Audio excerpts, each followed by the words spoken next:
Welcome to the Tarryn Reeves Show, the podcast for elite entrepreneurs, visionary leaders, and high impact CEOs who are ready to grow their brand, amplify their message, and build a legacy. I'm your host, Tarryn Reeves, multiple international best-selling author, publishing strategist, and founder of Automatic Authority Publishing and Press House. Each week, we dive into powerful conversations with trailblazing entrepreneurs and changemakers who are using storytelling to scale their business and impact. So grab your favorite drink, settle in, and get ready for a dose of inspiration, strategy, and the truth behind what it really takes to turn your wisdom into wealth.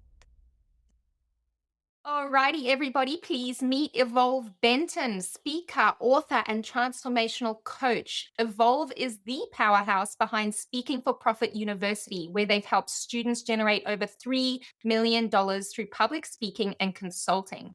From leading DEI initiatives at one of America's top medical schools to training over 100 global organizations, Evolve is a recognized thought leader in equity, empowerment, and entrepreneurship. Author of Sir Poetry, dedicated to boyhood and Black queer love, and executive director of Boy Doc, Evolve is also celebrated by Yahoo Finance as one of the world's top 10 public speaking coaches. In just 3 years, they've built a thriving coaching business, relocated to Atlanta, and become a first-time property owner, all while staying committed to helping diverse voices claim both professional recognition and financial freedom. Evolve, welcome to the Tarryn Reeves Show. Thank you. Thank you. I love the way you read that bio too. I was like, yeah, I did that. I did that. I appreciate that. Thank you. And thank you so much for the invite. I've had some time to listen to some of your episodes. You're just doing some really great work. So thank you for continuously uplifting entrepreneurs, business owners, authors, right? I Yeah. really appreciate your work. Oh, thank you so much. It's honestly, this podcast is one of my favorite things to do in my business. I just love chatting to people and speaking as well, which is what we're doing today, talking all about the speaking industry and the impact it can have. And I'm very, very excited. So thank you for coming on the show. Now, I want to start off by talking about the amount of money that you have generated with students, $3 million through public speaking. What started your own journey into kind of like the speaking world? Yeah, great question. So I started off my journey as a speaker actually in graduate school. I was going to school for a psychology program. And during that program, they were trying to raise a lot of money Mhm. to keep the program going. It was a private institution. So they would have these talks, right? Dinner talks where students can come and share their experience or talk about psychology and the human brain. And I would go and talk, and they would pay me an Amazon gift card and usually give me dinner because I was a broke graduate student, right? So I had no idea that Ultimate, right? Amazon gift card and free dinner. right? So I had no idea that it was an industry. I was just like, okay, I can talk about my experience. I can get some free food. But when Mm, I moved to the Bay Area from Los Angeles, that's when it hit me that I needed a side gig, right? mm, Los Angeles, I was living there. I'm born and raised from there. So I had rent control apartment. I didn't have a high rent. I moved to the Bay Area for love, where I met my amazing wife. And when I got there and I got paid my first paycheck from the medical school I was working at, I couldn't even buy us a bacon sandwich, mm. right? And if I did buy us one, we would have to split it in half. So I was like, okay, I need a side gig. Maybe I'll Uber, maybe I'll DoorDash. And then I remember a woman hit me up and she said, Evolve, can you speak on a panel and share about your experience and your journey in corporate America? And I said, sure, I could speak on the panel. She said, how much do you charge? And I was like, oh, we're moving past these Amazon gift cards. Let me think about this. How much do I charge? So I told her $500. I don't know why that's like the standard for most speakers. Mhm. And she was so nice to me. She said, actually, we have a bigger budget. Ask for more. So at that time, I was getting paid about $3,000 a month for my corporate job. So I said, let me see. Let me see if she'll go for it. I asked for 3,000. She said yes. And I was on from it from then on. I was like, okay, if I can get paid $3,000 for 45 minutes to talk about my experience and my expertise, why haven't I been doing this? So that's really what started me, right? Like that needing extra income, but also someone who put me on the game and said, actually, you need to charge for more. And that's what I most of the time spend time with my students is saying, hey, you can actually make a little bit more from that, or just ask for more and see what they actually have. Mm. Yeah, so interesting. And I think being an entrepreneur myself and having spoken on other stages, now I'm going to be completely honest, I've actually never been paid. And I know a lot of entrepreneurs are in the same boat. So my question is then how does one find a paid speaking engagement versus those people who are just looking for free speakers? Yeah. I think that what it's really important to think about, and you would love this because you're an entrepreneur, so I know you will resonate with this. What industry do you want to impact and what problem do you solve? A Mhm. lot of people just tell me I'm a motivational speaker. There's a lot of those, but Yes. there's not necessarily a motivational speaker that motivates women in aviation, right? So if we're able to really niche it down and talk about a particular problem that we're solving in an industry, that's when the payment starts to happen. And then the other thing is that organizations have funds for professional development for speakers to come in and speak. But if you don't ask for the money, they're going to continue to bring in free speakers as much as they want to so that they can keep that budget and allocate it for something else. So what I find is that often there is that front end money because that's what I call it, right? Because when you speak from a stage, you can make money from the back end, right, by selling your books and your products and your services, which is most entrepreneurs. They're like, I just want to get in front of people and then Yeah. I can make money on the back end. But what if we can make money on the front end just by being there? And a lot of times it's about asking. The other thing is like conferences, summits, organizational events. We know that those events usually have the budget to pay you, but oftentimes you don't have the relationship. So Mm, the first year, you might have to go in and do a plenary or a workshop to get to know the organizers. If you're able to get some really good testimonials from that experience, then you can use that for the next year and say, "Hi, I would like to be a keynote speaker or a plenary speaker," and then speak to the whole conference instead of a small group of people. Yeah, great Mm. tips. Now, with that, you would obviously have to pitch them, right? To build a relationship. How do you start out building a relationship with these people? Do you find the person in charge and it's like an email and then you just pitch like I suppose any entrepreneurial pitch? Do you have to have a speaker page? Do you have to have a media kit? Like what are people looking at to get started? Definitely. So it depends on the relationship. Relationships are so important, right? If I ask you to speak at your event and we've done this amazing podcast and I've over delivered, I don't Yep. need to send you a speaker's reel. You already know what I'm down with. So if Right. it's someone who's already seen you speak, it's really about having a conversation about, is there an audience for you to speak to? Now, if it's cold traffic, people that we've never met before, maybe we're sending cold email pitches, maybe we're reaching out to people on LinkedIn, then it's really important to have a way to document your work. That's Mm, where maybe a speaker's reel comes in, which is really important. That's a short video of you speaking. It might even have like client testimonials saying, "Hey, I loved Evolve. Evolve was amazing because of this." It might have a video of you walking up to the stage or maybe you in front of the audience. And it's only going to be 2 to 3 minutes because we know that people's attention are like that and we don't want to take it too much farther. mm, But if you do not have a speaker's reel, then I always tell people a short presentation of what you've done, even if you're just able to go in a amazing studio like you have set up where you're speaking is better than not having anything. Because most people who don't know you, they're going to want to see some type of documentation before they trust you to come into their event or their organization to speak.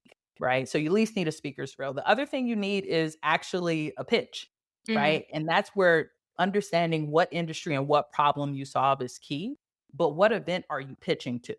A mm, lot of people are just like, I want to come to your organization, but that doesn't help necessarily that person. You need to say, I want to come and speak at graduation. I want to come and speak at new hire orientation. I want to speak at the leadership retreat that you all do every summer. So, doing your homework on the organization and understanding what are those annualized events that you can go and share your expertise are at, which is important. You have to customize the pitch. I think a lot of people get into the cold emailing and it's beautiful, but the cold emailing should be used to get attention. And then you should customize it once they answer and respond to you so that the people can know that you're human and that you actually have something to offer. yeah, that makes a lot of Mm, sense. mhm. Now, I know in the speaking industry, there's this thing that is termed the signature talk. And I Yes, know this is something that you are so amazing at helping people develop so that they can go into these niche places and shine and then obviously launch their speaking career into the stars. So, what is a signature talk and why is it so powerful for speakers and entrepreneurs to have one? thank you. Great question. Signature talk. I want us to think about our favorite artists.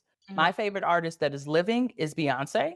My mhm, favorite artist that is no longer here is Michael Jackson. So I've got high tiers here, right? Yet I have such a diverse music taste. This is gonna shock people because I look so nice. I really like Linkin Park. Yes. Like, I'm a bit of a punk girl myself. Yes, I love Linkin Park as well. But let's say that Linkin Park, right, their number one single, when they perform that, whether they perform it where you are in Australia or they perform where I'm at in Atlanta, it's going to be very similar performance. Now, Yeah, they might add a different vibe to it. There might be some different colors in the background. They might even dye the hair a different color, but yeah, it's going to be pretty much the same. That's what your signature talk is. It's your killer single that people love and that you're going to share around the world. And you become so good at doing it that people want to hear it over and over again. mm, One, it helps you become a better speaker, right? Because you're practicing.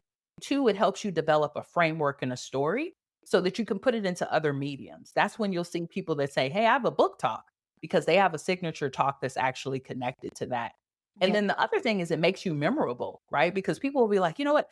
I remember you did that talk and you shared that story about your grandmother and how it really helped you with your confidence. And that still helps me to that day. mm, So I love it because it takes us from being novice speakers to more advanced speakers because we're utilizing our skills, but also it helps us to not recreate work. Because what a lot of people do is they think every time they have a new gig, they have to come up with a new talk. And then there's just analysis paralysis at that time. yeah, Now you're not doing what you need to do in the business because you're worried about overperforming and creating something new. So yeah. that's what a signature talk is. It's like your killer single. Awesome. I love that. And what a great way to describe it, your killer single. I've always wondered what it would be like if everyone had their own theme tune, like when they just walk into a room. Yes, and you can make that a part of the vibe, like, everywhere I go, they gonna play Beyonce when I'm getting up on the stage, right? You can That would bring be that amazing. into it as well. That's right. Now, for someone just starting out, crafting their signature talk, what kind of foundation pieces do they need to start with?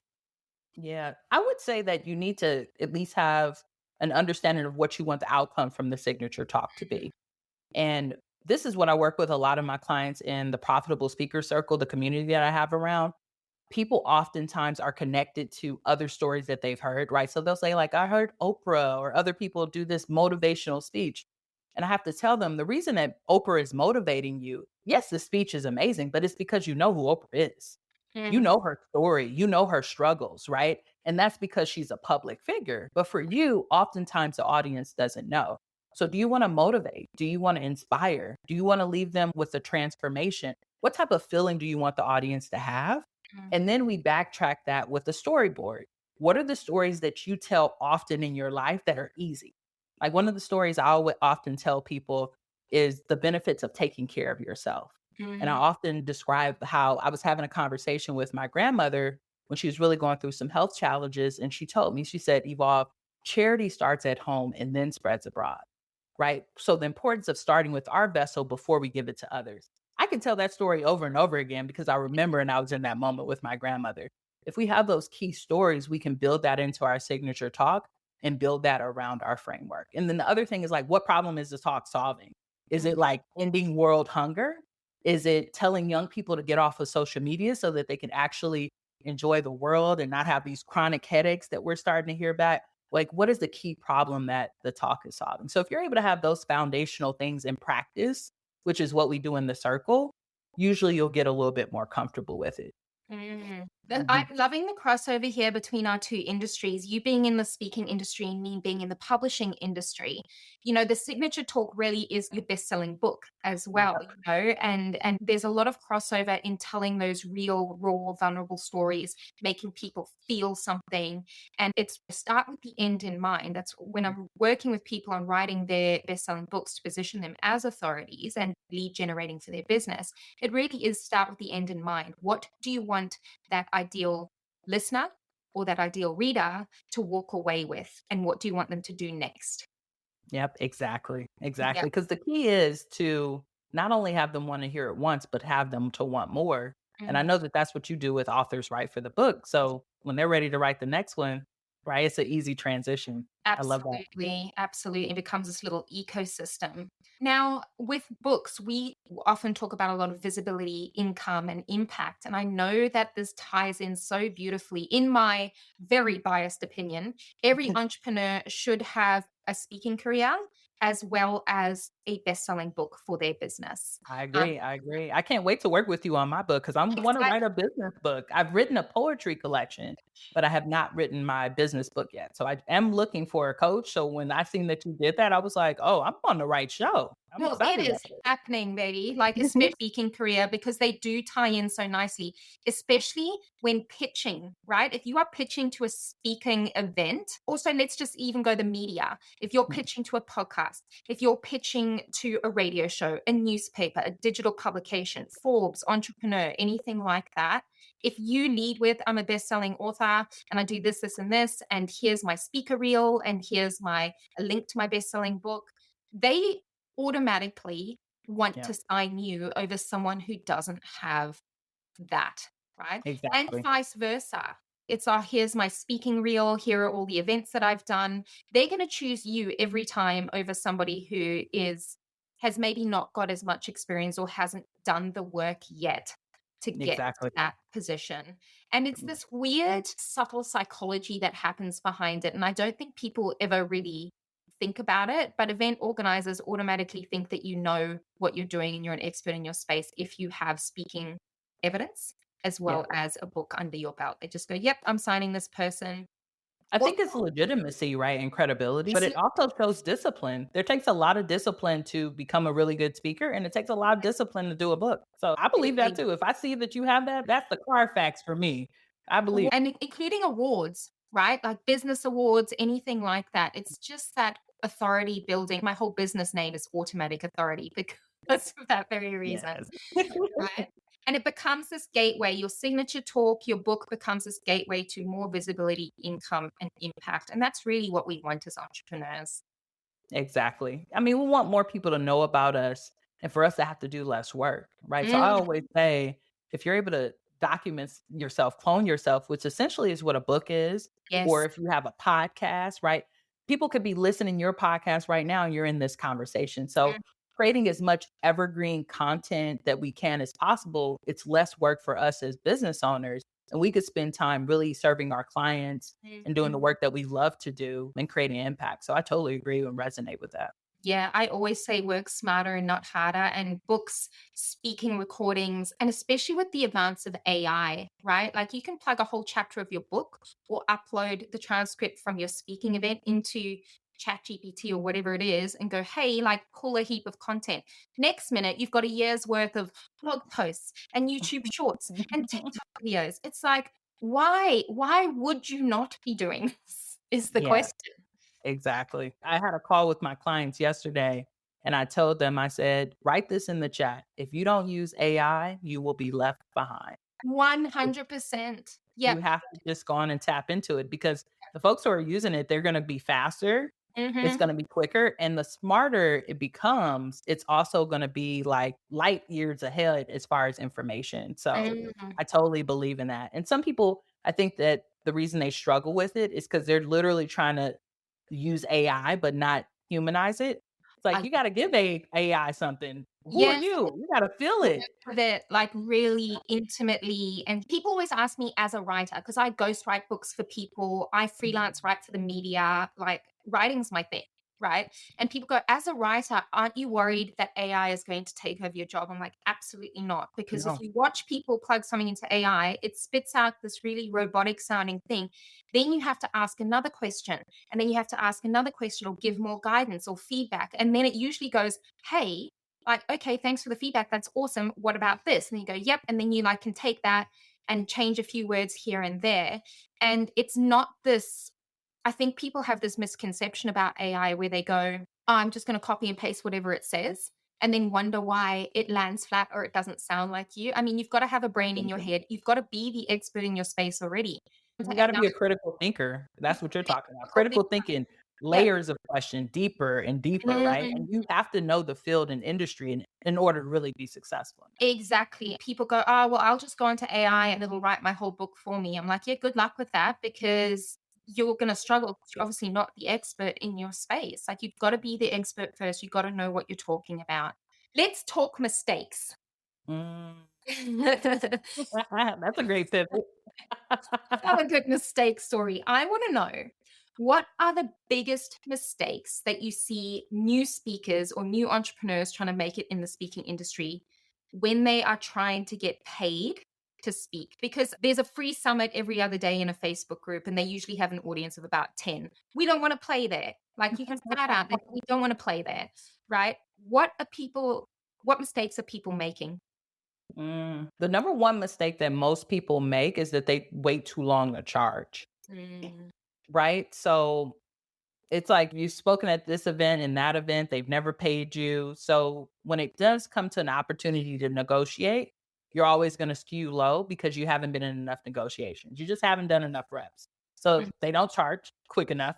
The other thing is most people just want to be a preacher and a motivational speaker, and they think that that's the only way to speak. So you find a lot of people who are just yelling on stage. So they're not really learning the craft of speaking and moving the audience and really becoming a master at their work, and they wanna skip the steps, right? They wanna be the top speaker of the world without actually practicing the craft. And then I think the third mistake that most beginner speakers make is that they really rely on, how do I put it? Word of mouth, mm, right? So instead of like saying, "This is a business, I have to go out and tell more people about it," they're like, "You know what? They asked me to speak at my local high school. They asked me to speak at this event. That's it. That's the only way that I'm going to find speaking engagements," right? But they don't actually think, how do I put myself out there? How do I establish a pitching routine? How do I establish some way to do outreach? They just wait for business to come to them. And then I'll give you a bonus because, I said three, but I'm always trying to throw in a gift. I want to leave places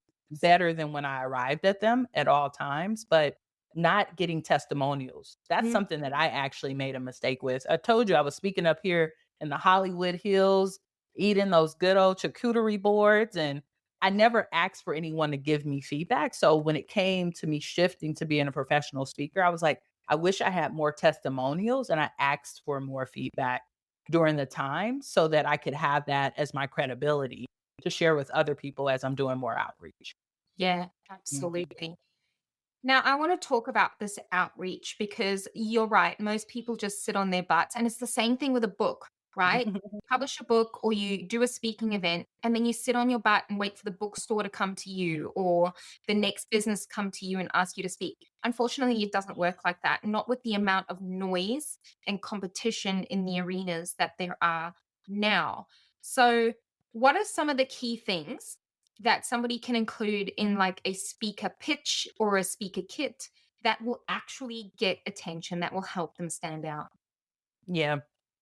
I think when it comes to outreach, it really depends on, and we talked about this earlier, what's the end goal? And I Mm, like to look at it that way. Like, what type of events are you wanting to speak at? Are mm, you wanting to speak in the educational industry, corporate industry, K through 12? mm, Because all of these industries have different years and different momentum and different times in the year where they're doing different kind of work. So your outreach needs to be broad at first so that you can understand your industry.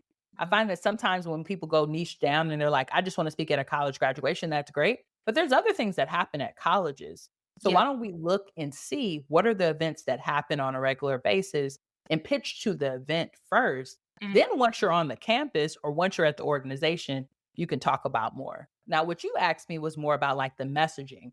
What mm, should the like email look like, right? What is the conversation? And I want you to think about it in three parts. The first part is you got to get their attention. The mm, way you're going to get their attention is by making it about them, yes. not making it about you at first, right? So and so, I noticed that you all did this event last year and you had some amazing speakers that spoke about this topic. This year, this is your thing. You're showing you've done your homework and Mhm, also that you care about their event. This year, this is your thing. I think that I could be an amazing asset for it because I've worked with these organizations. They need to know about credibility before they're even going to listen to you because they're mhm, like, okay, this is just another person reaching out to me. So, first thing, we make it about them and we cue in on an event. The second part, we want to make it about us, but we want to bring in our credibility very quickly. And then we want to just lead them into our documentation. Check out this speaker's reel. Check out the trailer of my documentary, which is what I'll do when I'm sending the boy doc. If this interests you, let's get on a phone call. I don't want to say reply to this message because by then they reply, I reply. It's like chasing a stray cat. I don't want to do that. I'm gonna put my Calendly right there, and then they can get on my Calendly and we can get in a conversation. So Yeah. I find that that works out. Now I usually have a follow-up correspondence that will say, "Hey, Jim. Hey, Jan. Did you see this message?" Those are the things that kinda keep getting the attention, but you need to make sure you make the best use of that time, because if Yeah. they actually are opening that message or that email, you only have seconds to really capture them. Yeah. Yep. I Mhm. feel like it's the same kind of common sense strategy that happens when pitching the media or pitching to podcasts. It's not everyone wants to know about themselves. They don't Yep. really like what's in it for me. Yep, exactly. They don't care about you, unfortunately, I'm Yeah. sorry, friend. Yeah, and I want to stress the importance of the follow-up. Like, everyone Yeah, goes, "Oh, I pitched this publication," because we have a whole PR and media department as part of the publishing company because there was just a huge hole in the industry where people were publishing books and no one was marketing them. I was like, "Well, that's a bit stupid." We have a whole PR and media department, but people would say to me, "Oh, I pitched to this radio show and I never heard back." And I was like, "Well, how many follow-ups did you?" exactly. They're like, "None." And I was like, "Well, media and event organizers, speaking organizers, they're extremely busy people. Mhm. And they're going to have 40, 50, 60 emails plus a day popping into that inbox. You have to follow up because they might have read it and gone, "Oh, I'm going to get back to that person." And then, I don't know, the event producer ran in and was like, "Oh, this is happening. We've got to go and do Yeah. this." And then they've forgotten about it. It's not necessarily that you weren't a good fit, it's that you didn't do the hound dog follow up. Exactly, exactly, and so many organizations that I've reached out to will tell me, "Thank you so much for following up." They'll be thankful for it, like, a lot of my clients are like, "I don't wanna be bugging people." Most people tell me, "Thank you so much because I didn't intentionally forget about you. I just Mm, got really busy, or this event happened, or something happened in my life." And then yeah. you come back and they're like, "Thank you because I did want your service. I did want you to come in and speak. I Mm, just couldn't focus on it during that time." So, yeah. I like to send at least 6 to 7 follow-ups, Yes. and then I kinda pause the game, and Mm, some people think that that's intensive, but I think it's important, and that's why it's good to use tools where you're able to track to see if the person opens. That helps you a little bit as well. Those different, like, CRMs, I use Instantly, that's one of the ones that I use, that's really great. yep. But, yes, follow-up is I call myself the queen of follow-up, yeah, You at this have point, to because be. I'm trying to be royalty at it, Mm, queen this king and queen put together, yes. because I'm trying to be royal with it. I'm trying to do it on a consistent basis. And even when it comes to folks who are interested in speaking for profit, Mm, that's B2C. I'm still following up. And that even shows more of an impact if you have actually clientele, because they're yeah, like, oh, if you're going to be this way and I'm not even a client, imagine how much accountability and support I'm going to get when I actually start to work with you. absolutely, absolutely. And I want people to think about it as service. You're not annoying the people. These people are busy. You're actually helping take some of the mental load off Yeah. of their plate. So follow up is actually service, both to yourself and to somebody else. Follow up until you get a no. Yep. And a no, until it's a no, it's a yes for me. And a delay is not a denial. We always have to remember Exactly. that. Delay is not a denial. I love that. I think we can take that into every aspect of our life, right? Yep. Now, I want to talk about this community that you have. What happens inside of this community that you have? I think it's on school because I checked it out. Is it Yeah. school? Yes. Yes, it's our school. It's called the Yep. Profitable Speaker Circle. So I have within that community our signature talk mastery course that teaches you how to create, deliver, and monetize your first talk. So this is for beginners, folks who are just getting started, and they're like, hey, I need a place to come and practice. So we do a monthly open mic where you can come and share. I often post in that group speaking opportunities. So since I've been in the field for a while, I get a lot of things in my email. I also have a team who's doing research for me to find opportunities as well. So as I see them, I post it in the group. And then I think the cool thing about school is that you can create competitions Yep. and really gamify it. So in the month of January, the beginning of 2025, we had a pitch competition where I Yep. was like, hey, if you can submit 20 pitches this month, you can submit a Google form. And all I need to do is just see the little receipt that says like submission. I don't want all the detail. And Yep. then for that, I gave people $100 gift card, or they got an opportunity to come to our live event that we're doing in October 2025 here in Atlanta, Speaking for Profit Live, Yep. or they got a shirt that I made that says, I make money with ease. So we Yep. had 3 different prizes. We had about 14 people who competed, and then I did the little wheel spinning on a live, and I was like, Yeah, these are our winners. So I love it because people need community. The reason I started speaking for Yes. profit is like, if you don't have community, you end up like feeling isolated. You don't do the work, and the work becomes work and it's not fun. So it's an amazing space. It's an amazing space. I love it. And it's probably one of the most diverse speaking spaces that you'll find. And Yes. that's mainly because I have such a strong background in DEI. I've done a lot of work with folks of color here in the US and LGBT folks. So I coin it as one of the most diverse speaking groups that you have. Yeah, it looks Mhm. amazing. I'm going to pop that link in the show notes for those of you watching and listening to go and hang out there because it's actually really affordable as well. And I can see the value that is overflowing in there from Miss Evolve. Yes, and you can make money in the group. Did I tell you about that part? That's even better. There's no free dinners here, but you can get Yep. your $50 card. You can make money. We just launched our affiliate program. So Oh, if you join and you invite 2 people and they stay in for the rest of the year, your membership is free. I have a eh, 50% affiliate in that group. So it's $100 a month for folks who are listening, are wondering the cost. I'm always price transparent. But if mhm, you come in and you invite someone, you'll be getting $50 a month as long as they stay in the community. So it's a way for folks to also monetize, and what I love about that is that teaches you to market. That's why I wanted an affiliate group.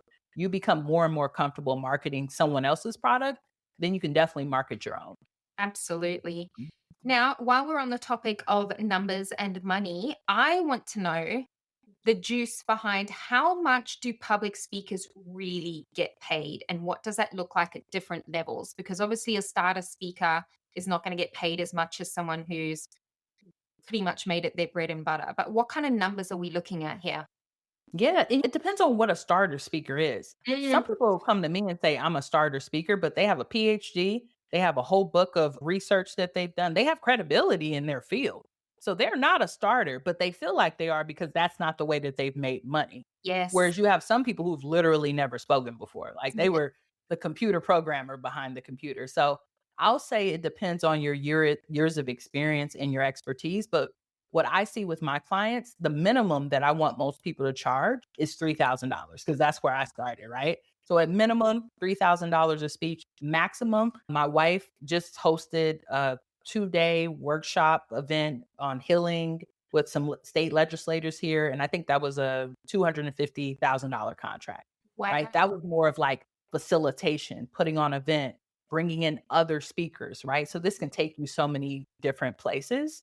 And then I would say middle ground when people have a book, right? Like you said, they have a successful podcast, a successful film, then we're talking about 5 figures, anywhere between 15 to $50,000, depending on the stage and depending on the expertise that you have.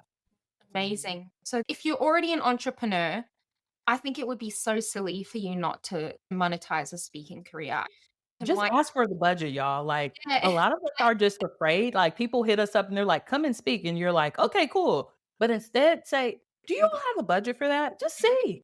Just see, y'all. Just ask the question. And even if they only pay you $1,500, that's a lot more than nothing for a Exactly. first opportunity, right? Exactly. And the worst response you're gonna get is, "No, we don't have a budget for that." Yeah, and you were gonna do it for free anyway, so it doesn't really matter. It's not a big deal for you. Well, if you don't ask the question. Now, I listened to a very interesting podcast episode by the Diary of a CEO, Stephen Bartlett. I'm not sure if you're aware of the Oh, podcast. I love his show. So Yes, I yes. love this show, but And he the way the room is set up, I'm just like, I just wanna sit in that room. It's just such a had beautiful place. it's so funny. Actually, I'm in my office here downstairs, and I'm actually starting to set this up for the podcast. And when I hop off here, this is going to sound so silly, but when I hop off our call, I'm actually going to go onto the internet and buy a monogrammed pillow for my couch over there, Yes. my show logo on it. But inspired by that, but he had a man on there, a speaker coach, Mhm. and he was really able to communicate how somebody should be speaking for impact because we've all seen terrible speakers, right? They Yeah. speak too fast, they stumble over their words, they lose their place, and that's not impactful in a good way. It's definitely impactful, but not in a good way. Now, like you said, it takes hard work to become a good speaker. What are some of the things that somebody needs to be aware of when it comes to stage presence, using their voice? The pauses, I know that they're super important. Talk to me about that. Yeah, I think posture on stage is Oh, so much about, right, our personalities and us being comfortable yes. and knowing the interesting things that we do when we're nervous, right? Like, Mm, what are our nervous twitches? Some of the best speakers that I have seen are amazing storytellers, yes. but are really grounded when it comes to a stage. I'd love when a person uses a room, but I've seen Brandon Bouchard. I don't know if you know who Yes. he is. He's an amazing speaker, but he's getting out there dancing. He's running around. He has a lot of energy. That's the kind of speaker I am. Right, right, but for the type of, events that he does, and he's like a performance, he's Yes. really working with people to become the next version of themselves, that totally makes sense. Whereas if I was to see like a Gandhi, or one of my favorite spiritual teachers is Reverend Michael Bernard Beckwith, when he speaks from the stage, he's very much in the center. He may Yeah. even crouch down and get into his body and explode, but he's not moving a lot around the stage, right? Because he wants people to be calm. So I think the way that we sit on stage is the way that we want our audience to react and Yes. what we're comfortable in our most authentic self. And then the other thing when it comes to being an impactful speaker is really practicing eye contact and Yes. being connected to your audience. That's something I've had to work on because I was a poet, I was a performer before. So it didn't take that as intentional, let me look you in your eye. But it's so important, even if you just find one person in the audience to connect with, to continuously connect and take that time. I love pauses, I love pace. I think that that's important, but everyone doesn't speak that way. So I'm never trying to like get in there when I'm working with speakers to change them so much where they're not authentic. Because I Yes. think that authenticity, like some people's accents require them to talk a little bit faster, especially if they're translating things into English. I Yes. think that that's great because it shows who you are in the moment. But we Yeah. also need to make sure that the articulation is there so that the audience can actually hear you and really receive your message. Yeah. Such Mhm. great tips there. Yeah. Now, I want to have a bit of fun because I always say if we're not having fun, then what's the point? I mean, what is the point? If we're not having fun or making money, what are we here for? We're eating a good meal. So when I come to Australia, I expect, maybe a lunch or 2. You come and stay with me, and we'll go to all the good places. We're Yes. road from the wine country, so we'll go out there and we'll have us some Ooh, boards and some nice olives and glasses of wine. Oh, I'm down for I it. love wine tasting. I used to live like 30 minutes from Napa Valley when I lived in Yes. California. So, yeah, Nice. Yes. Well, we've got some amazing wine regions, so you come and play with me over here. Actually, we should do an event. we should. We should do That an would event. be cool. Wouldn't that be fun? I mean, my wife is ready to go to Well, Australia. Like, well, she must come. You must bring yes. her. She travels everywhere I go. She is like a suitcase with me. She will be Oh, there. I Yeah, I love might that. not see her on camera, but she's gonna be there because she loves to travel. She got me into the travel bug, which I really Yeah. appreciate. I have the travel bug so bad. I'm a Sagittarian and I'm always like, let's do this. Actually, I'm This is booking why we flights get along. I'm a Leo. My best friend is a Sagittarian. So, yes, this is why we're connecting. I for understand now. flights to Tasmania later today. So there you go. All right, let's ask some fun questions. What's one piece of advice that you give someone who's absolutely terrified of public speaking? Oh, terrified. Do Like you want hands shaking, palms sweating. That this is me, right? I hate public speaking, yet I have this podcast. I get up on stages, and every time I sweat and my hands shake until the first like 2 minutes of speaking is over, and then I'm in my flow. It's kind of like Mhm. get over this hump. But what advice would you give somebody who's terrified? They need a really strong pre-talk ritual that Mm, allows them to ground, right? So for me, it's movement. I might go for a walk. I might do some push-ups. I do yep, a little bit of meditation. You can't see, but off camera, I have candles that are lit right here, right? nice. So what creates a space where you feel less anxious Mhm. and practice? Because oftentimes when we are afraid, it's because we're not well practiced. So that's Yes. the other advice I would give. Yep. What's been your most memorable mic drop moment on stage? Most memorable mic drop moment. Mm. So I have this poem that I wrote called Boy, right? Mm. I.e. the boy. And in the poem, there's a part in there where I talk about gender inclusive restrooms and not knowing where to pee.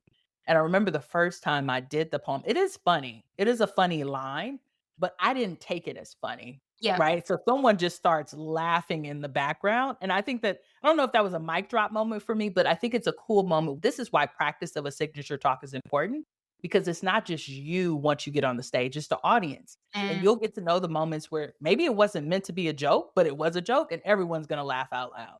So that yeah. was just a cool moment to be like, "Oh, that was funny." But I didn't expect it to be there. And then the other thing that I'll share with you is, I was once at a college graduation and I was speaking directly to folks about when I graduated from college, my dad told me, "You're going to have to wear a dress to get a job." And I was like, "I'm not doing that."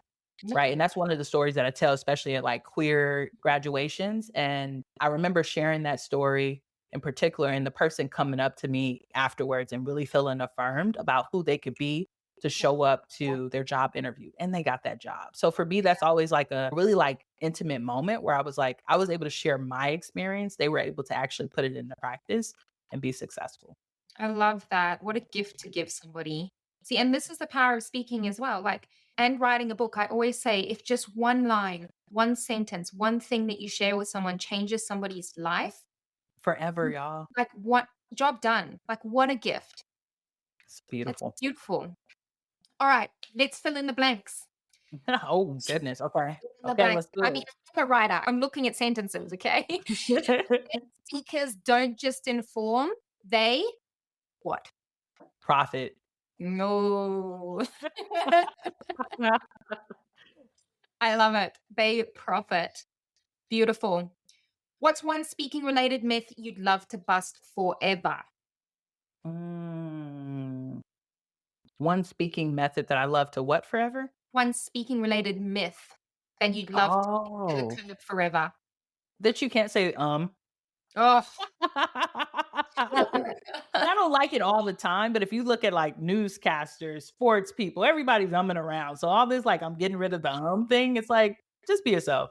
Absolutely. I'm never fine. I was listening to somebody the other day. It was on the news, and I actually had to turn it off because the young woman said the word like Yeah. literally about 20 times in the space of 8 minutes. I actually turned to my partner and I said, we're lucky this isn't a drinking game for taking a shot every time she says like, because we would be unconscious right now. Yeah. Like, Yeah.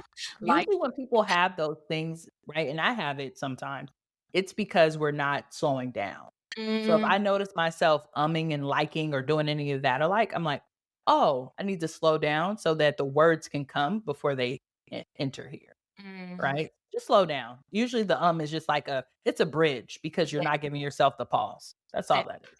and practice, right? Practice. Absolutely. Alrighty. So for someone listening or watching us today who wants to break into paid speaking, what's the very first step you would recommend they take today?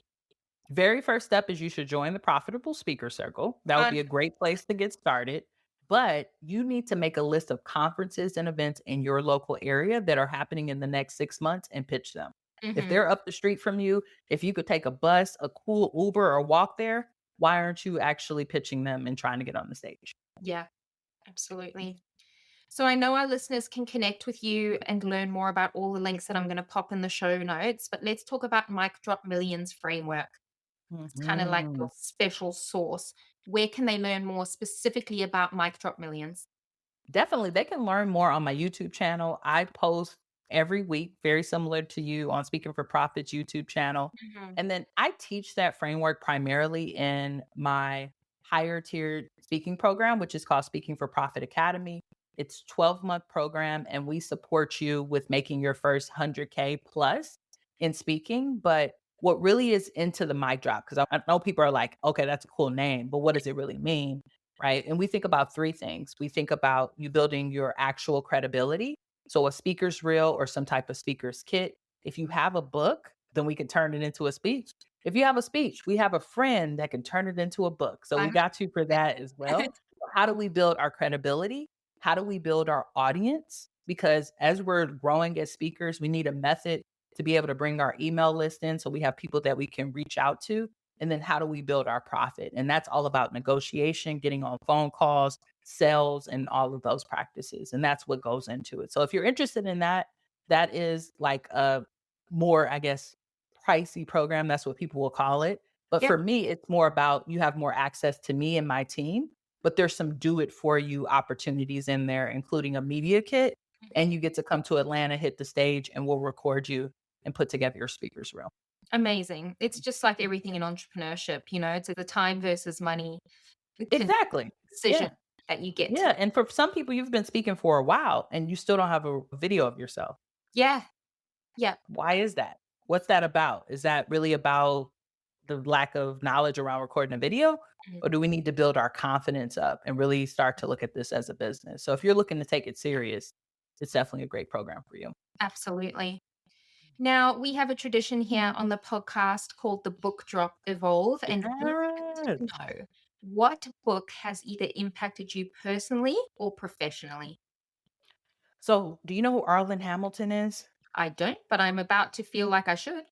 Yes, so she is an amazing entrepreneur and business owner. She has a book called Your First Million, and what I love about Arlen in particular is that her story very much is centered in, recovery, right? Because she was an alcoholic and she was homeless at one point.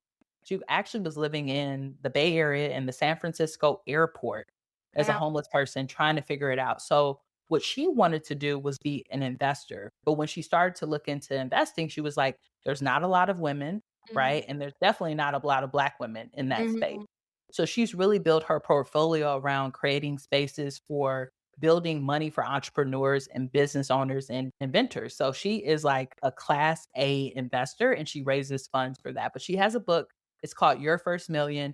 And she talks about the different strategies to get there. But one of the main revenue streams that she talks about is what? Writing a book Yes. and also speaking. So Ye that's what I love about it because she's giving you different ways to do it, but it's the foundation of building that audience, building that credibility.